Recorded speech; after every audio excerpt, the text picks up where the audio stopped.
안녕하십니까. 남원시 농업기술센터 김종필입니다. 오늘은 우량 딸기묘 생산 기술에 대해서 배워보실 텐데요. 육묘 시작하려면 이제 한 달도 채 안 남은 것 같습니다.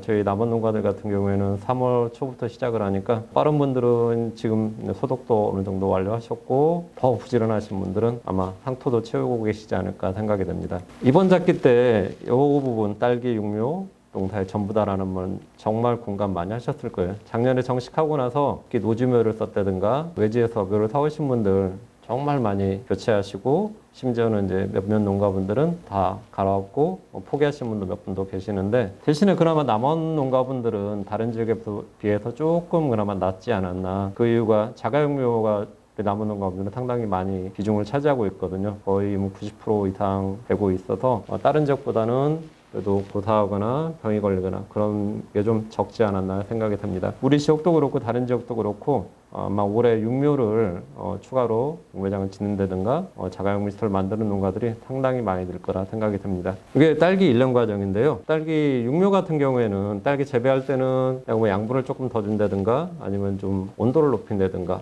뭐 햇빛을 잘 비치게 한다든가 해가지고 딸기 개수를 늘려다든가 크기를 키운다든가 이렇게 해서 뭐 돈을 좀 더 번다든가 그런 게 있는데 딸기 육묘는 그런 게 아니거든요. 해마다 똑같은 포트에 똑같은 개수가 나오는 거기 때문에 아마 딸기 육묘 처음 하셨던 분들 느낌 그럴 거예요. 처음에 아무것도 모를 때 처음 하셨던 분들이 딸기 육묘 제일 잘 하시거든요. 그분들은 아무것도 모르니까 그냥 시킨 대로만 하시거든요. 며칠 날 뭐 하시고 언제 뭐 하시고 지금 이 프로그램대로만 그대로 날짜 맞춰서 작업을 하다 보니까 실패할 확률이 거의 적습니다. 그러다 보니까 제일 좋은 묘를 키우시는 부분도 있고 근데 이제 딸기 육묘 하시다 보면 조금 요령이 생겨가지고 이 기술 투입하고 저 기술 투입하고 요게 좋다 그러면 투입하고 하다 보니까 기술이 겹치는 경우가 많아요. 그래서 육묘를 좀 망가뜨리는 경우가 많거든요. 딸기 육묘는 그냥 푸심 그대로 가셔가지고 요 과정 그대로 가시는 게 제일 좋은 묘 키운다 라고 생각하시면 될 것 같습니다. 육묘가 노지 육묘도 하시고 예전에 차근 육묘도 하시고 여러 가지 육묘 많이 하실 거예요. 삽목하시는 분도 계시고 다양한 육묘 방법이 있는데 우리 남원 같은 경우는 거의 90% 이상이 비가림에서 고솔 벤치 설치해서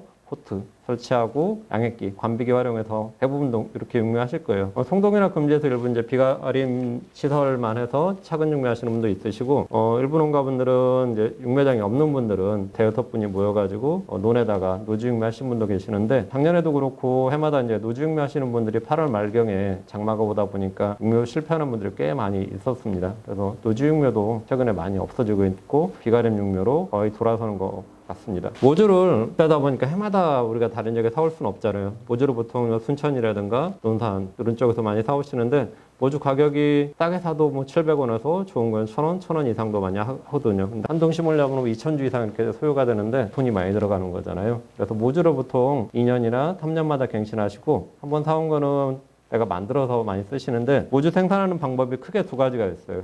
육묘하시는 분들은 6월 말에 육묘가 끝나고 나서 다 꽂고 나면 뒤에 추가로 나오는 런너들 있잖아요. 이 런너를 삽목을 한다든가 대롱을 달아가지고 요거를 키워가지고 내년 어미묘로 쓰는 분들이 있으시고 또 한 분들은 정식하고 나서 10월 달 되면은 런너 많이 나오잖아요. 거기다 똑같이 대롱을 단다든가 잘라가지고 삽목을 해서 내년 어미묘로 쓰는 그 두 가지 방법을 제일 많이 활용하고 있는 것 같습니다. 모주 같은 거 생산해서 예전에는 그냥 노지에다가 비닐 깔고 이렇게 비닐 덮어놓는다든가 하우스 안에다가 그냥 두고 포트채 둔 다음에 온도만 잡지 않고 이렇게 두는 경우가 있는데 이렇게 둘 경우에는 물도 가끔 줘야 되고 빗물이 튀거나 해서 병이 많이 오는 경우가 많은데 최근에는 이렇게 노지에다 두지 않고 냉동 보관 거의 하고 계십니다. 그래서 11월 말이나 12월 초쯤에 저장고에다가 저장하는 방식을 많이 활용하고 있습니다. 이게 이제 첫 번째 아까 말씀드렸던 거 육묘 끝나고 나서 더 추가로 나오는 런너들인데 이렇게 소주컵 활용하는 분도 있고 요즘에 시중에 파는 대롱이 활용한 분들도 많이 있거든요. 소주컵이 돈도 조금 들고 실제로 뿌리도 잘 내리거든요. 소주컵에다가 상토 물려 적셔가지고 이렇게 런너 핀을 꽂아 놓으면은 상토가 마를 때쯤 되면은 뿌리가 4, 5cm 정도 내립니다. 요거를 포트에다 담아서 키우게 되면은 거의 100% 활착이 된다고 보시면 될 것 같아요.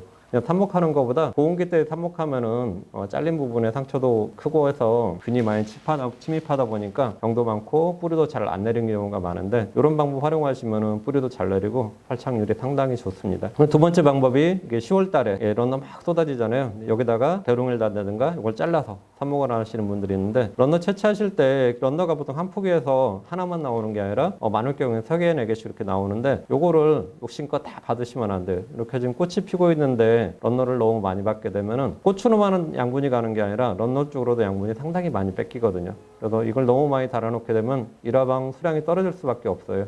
생산성도 떨어지고요. 되도록이면 한 포기당 하나 이상은 달지 마세요. 그리고 2차 런너도 따버리시고 첫 번째 나오는 1차 런너 하나 정도만 이렇게 다 다듬어 놓으시고 나중에 한꺼번에 대롱이 다시면 되거든요. 그래서 한 포기당 하나 정도 제일 실한 거로 남겨 놓으셔가지고 이런 식으로 삽목한다든가 대롱이 많이 질 활용하실 거예요. 많이 하시는 분들은 이렇게 삽목도 하시고 하시는데 이렇게 두 가지 방법 아마 제일 많이 활용하실 거예요. 이렇게 대롱이 달아가지고 하시거나 아래쪽 왼쪽에 있는 거는 이 오아시스라고 꽃꽂이 할 때 많이 쓰시는 건데 요즘에 뭐 화원이라는 데 가면은 깍두기 형태로 이렇게 네모나게 파는 게 있거든요. 이것도 물에 담갔다가 런너핀을 꽂아 놓으면은 이것도 물이 마를 때쯤 되면 뿌리가 이렇게 내리거든요. 이거를 다시 포트에 꽂아 가지고 삽목해서 활용하는 분들이 있습니다. 이게 대롱이 방식 제일 많이 쓰실 거예요. 육묘 후기 때도 그러고 그다음에 10월 달에도 이렇게 대롱이 쓰시는데 대롱이 해놓으면은 뭐 뽑았다가 소독해가 또 수거할 수 있기 때문에 경제적으로 좀 활용할 수가 있습니다. 딸기를 아까 말씀드렸다시피 노지에 저장한다든가 노지에 그냥 방치한다든가 아니면 하우스에다 온도 잡지 않고 그냥 보관하는데 그런 방법은 요즘에 잘 안 쓰거든요. 그렇게 하다 보면은 겨울에 물은 한두 번 줘야 되거든요. 마르기 때문에 꽁꽁 얼어 있어도 물이 계속 마르고 있거든요. 마르기 때문에 물도 몇 번씩 줘야 되고 그다음에 아까 말씀드렸다시피 뭐 빗물이 튄다든가 해가지고 뭐 탄저병이나 시드름병이 균이 옮길 수 있기 때문에 좋은 방법은 아니에요. 그래서 최근에는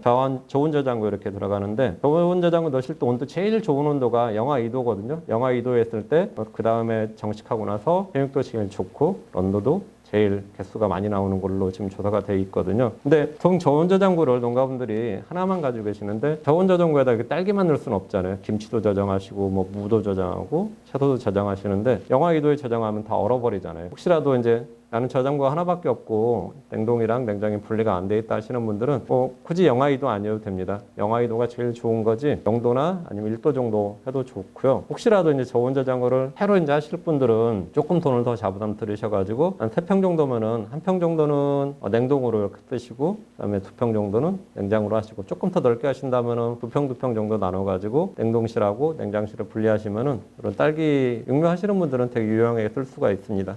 그렇게 2도 정도로 해서 3개월에서 4개월 정도가 제일 좋은데 보통 이제 육묘 후기 때 받은 것들은 좀 빨리 정식 저장이 들어갈 수 있는데 10월 달에 런너를 받은 분들은 11월 말에 들어가기 좀 쉽지가 않을 거예요. 뿌리가 살짝 들리다 보니까 이런 분들은 12월 초 정도에 저장하시고 또 이제 우리 농가분들은 남은 농가분들은 3월 초 정도에 모주를 정식하기 때문에 보통 3개월에서 한 3개월 반 정도 저장한다고 보시면 될 것 같습니다. 수분 함량은 제일 중요하거든요. 30에서 50%인데 50% 이하면은 내가 포트에서 이렇게 모주를 뽑았을 때 약간 가벼운 정도, 물이 없네라고 느낄 정도가 50% 이하라고 생각하시면 돼요. 이게 뽑았는데 약간 묵직하다, 뿌리 쪽이 묵직하다 하면은 수분량이 많은 거예요. 그런 식으로 저장했을 경우에는 나중에 모주끼리 다 달라붙어 버리거든요. 그럼 봄에 정식할 때 떼는데 너무 힘들고 떼다 보면 칼로 떼고 하다 보면 뿌리도 잘라지고 해서 좋지 않거든요. 수분 함량은 50% 이하로 꼭 맞춰주시기 바랍니다. 11월 말 정도까지는 늦어도 완료를 해주시고 준비하는 거를 비닐봉지에다가 색깔은 굳이 관계없어요. 그냥 까만색이든 녹색이든 한 100개나 150개 정도 넣고 노란색 플라스틱 상자 많이 활용하시잖아요, 농가분들. 거기다가 밀봉해가 넣으신 다음에 차곡차곡 정해놓으면 되거든요. 그렇게 하면 공간도 많이 차지 안 오고 해서 저장하시면은 이렇게 저장해놓으면은 봄에 정식할 때까지 꺼낼 일이 없잖아요. 그럼 물도 마를 일도 없고 그리고 거기에 병이 침입할 일도 없습니다. 그냥 잊어버리고 계시면 되는 거예요. 온도만 영하 2도 정도 그리고 만약에 채소랑 같이 저장할 경우에는 0도에서 1도 정도 맞춰 놓으시면 제일 좋은 방법일 것 같습니다. 저장하실 때 보통 온도를 잡지 않고 11월 달에 그러니까 육묘 후기에 잡은 분들은 생산한 분들은 11월 달 이렇게 그냥 노지에다 하우스 안에다가 온도 안 잡고 두거든요. 그러면은 11월 달 되면은 영하로 떨어지고 하다 보면은 잎이 경화가 돼서 농가분들 이렇게 단풍 든다는 얘기 말씀하시거든요. 잎이 약간 빨갛게 됩니다. 이 상태가 되면은 저장해도 되는구나라고 생각하시면 될 것 같아요. 그리고 10월 달에 생산한 분들은 하우스에 대롱이를 달아놨는데 대롱이에 달아놓으면 계속 얘네들이 크거든요. 녹색인 상태에서 잎이 계속 자라는 상태에서 심게 되면은 보통 어린 이파리들은 세포가 크잖아요. 그래서 저장하게 되면 우리 물 냉동실에 얼리면은 부피가 팽창하잖아요. 딸기도 마찬가지예요. 어린 이파리 세포가 큰 상황에서 영하 2도에 들어가면 세포가 다 파괴됩니다. 그래서 10월 달에 생산한 모주들도 11월 정도 되면 물을 말린다든가 아니면 온도가 낮은 데든 보관을 하셔가지고 약간 경화시킨 다음에 테이프 나오지 않는 상태를 만든 다음에 저장하시는 게 제일 좋습니다. 아까 수분 함량 50% 이하로 맞추라 그랬잖아요. 만약 포트에 이렇게 심어놨는데 물이 많다 그럴 경우에는 뽑아가지고 날씨 좋은 날에 하루 정도 이렇게 눕혀놓으면 잘 마릅니다. 이렇게 들었을 때 가볍다는 느낌 들거든요. 그 정도로 맞춰가지고 저장하시면 됩니다. 이제 봄에 이게 수분 함량 잘 맞췄을 때예요. 보면은 저장고에서 바로 꺼냈는데 서로 달라붙어 있지 않거든요. 근데 수분 함량이 많았다 그러면